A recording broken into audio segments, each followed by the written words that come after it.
Un desafío actual para el sistema internacional, que se incrementa el ritmo y escala de la globalización, es organizar la respuesta a amenazas que no provienen de estados, sino de grupos y redes ilegales que operan a escala regional y mundial.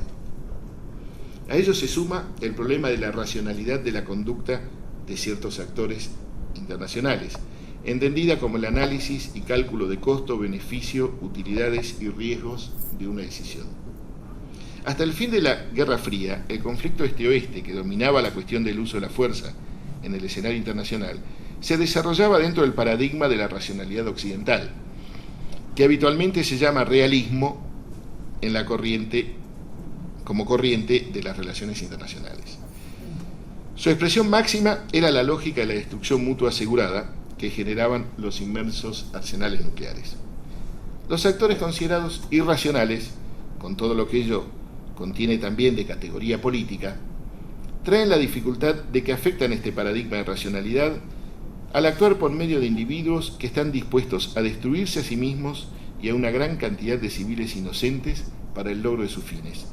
De este modo, estos nuevos actores no pueden ser contenidos ni disuadidos por los métodos tradicionales por los cuales se realiza el juego de poder entre los estados.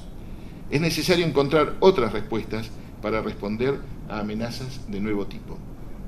La solución que se está aplicando es lo que llamamos el rol legislativo del Consejo de Seguridad.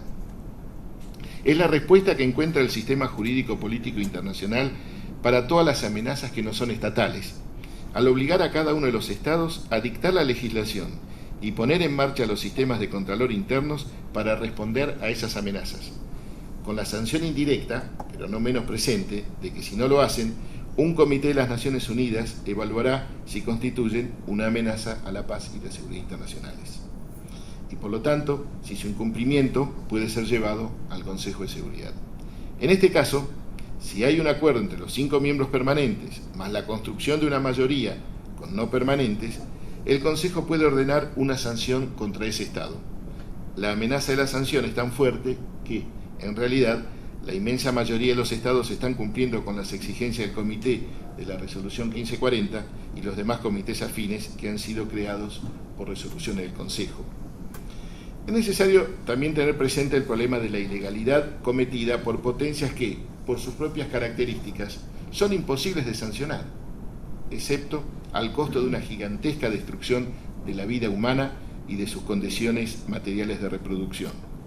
Ante cada violación de la Carta de las Naciones Unidas, la primera pregunta que surge es si el Estado transgresor de la norma puede ser sancionado o no, por una coalición de Estados que actúen bajo la legalidad de una resolución del Consejo de Seguridad. Porque hay Estados que, aunque incumplan con sus obligaciones, tienen tales características que si son objetos de una sanción internacional, su capacidad de respuesta conlleva el riesgo de provocar un conflicto regional de gran magnitud e incluso adquirir proporciones globales. Por lo tanto, hay una aceptación de hecho de que ciertos estados pueden violar las normas sin sufrir una sanción de magnitud suficiente para obligarlos a cesar con su conducta ilícita.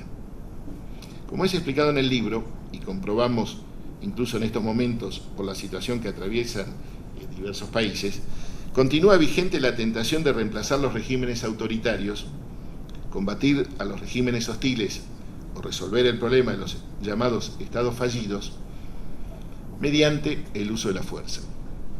La experiencia recogida desde la segunda posguerra hasta ahora parece dar la razón a aquellos que creen que el sistema democrático no puede implantarse militarmente en una sociedad, sino que puede, eventualmente, solo restaurarse en sociedades con una cultura y tradición democrática preexistentes. Sin embargo, las razones por las que una sociedad se convierte en democrática, como realización de un conjunto de valores, excede la simple remoción de un régimen autoritario. y la realización periódica de elecciones, sino que tienen que ver con un conjunto de valores, circunstancias y condiciones entre los que la historia, la cultura política y un sistema competitivo de partidos tienen un rol preponderante. La democracia requiere también la existencia de un adecuado nivel de vida para las mayorías, de un capital social y de una sociedad civil activa para asegurar el desarrollo de sus instituciones y economía. Todos estos elementos condicionan las transiciones de un régimen autoritario a una democracia consolidada, procesos que pueden extenderse considerablemente en el tiempo, así como sufrir retrocesos importantes. El proceso de análisis de amenazas y respuestas en las grandes potencias es el fruto del trabajo y articulación política de grandes equipos interdisciplinarios del Estado. La atribución de legalidad de cada amenaza y medio de respuesta está influida por la política exterior y esta, como sabemos, por el régimen político al interior de cada Estado. Estos procesos no son lineales, porque las decisiones políticas están influenciadas por los intereses, la correlación de fuerzas y las visiones geopolíticas que continúan jugando su rol. El problema central parece radicar más en el régimen político que en la naturaleza de las amenazas o la legalidad de las respuestas. No amenazan las armas, sino la naturaleza del régimen que las posee.